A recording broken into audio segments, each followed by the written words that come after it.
Hello, hello. Hello, and welcome to Poetry Thursday. I'm going to talk about Raymond Carver, and I'm going to read his poem Gravy, a posthumously published poem by him. And it was published in the New Yorker, August of 1988. And I remember reading it in the New Yorker. I was an undergraduate at Kent State University, and I sold magazines for money. And I used to get a lot of magazines like Esquire, Psychology Today, Writer's Digest, Rolling Stone, and the New Yorker, among others. And I also had it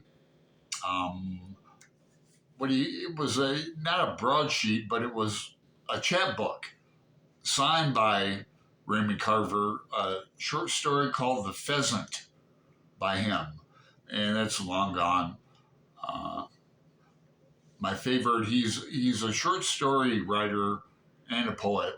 My favorite short story by him is probably Cathedral, about a blind man who smokes.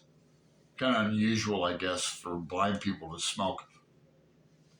Robert Altman, the director, did a great film called Shortcuts that used his poems or stories and poems, interconnected them and interwove them into a film starring like Julianne Moore, Robert Downey Jr., and others. But let me get on to this poem.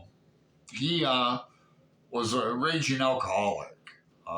He was open about that until he met, as it happens,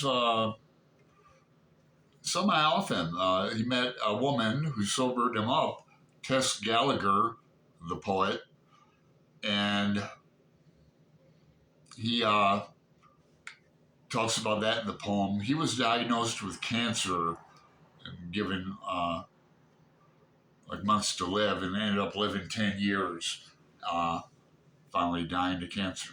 But he was good friends with fellow writers and sorely missed.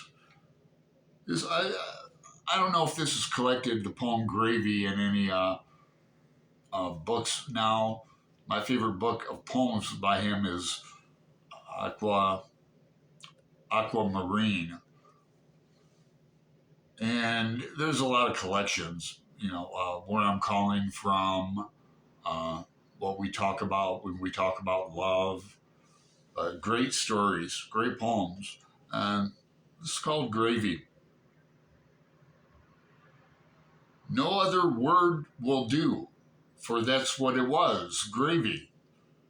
Gravy these past 10 years, alive, sober, working, loving, and being loved by a good woman.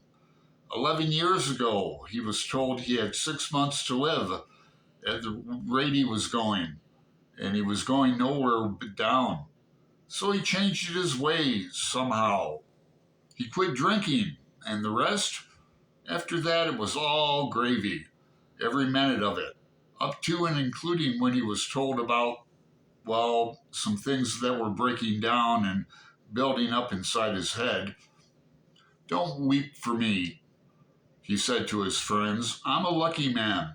I've had 10 years longer than I or anyone expected. Pure gravy, and don't forget it.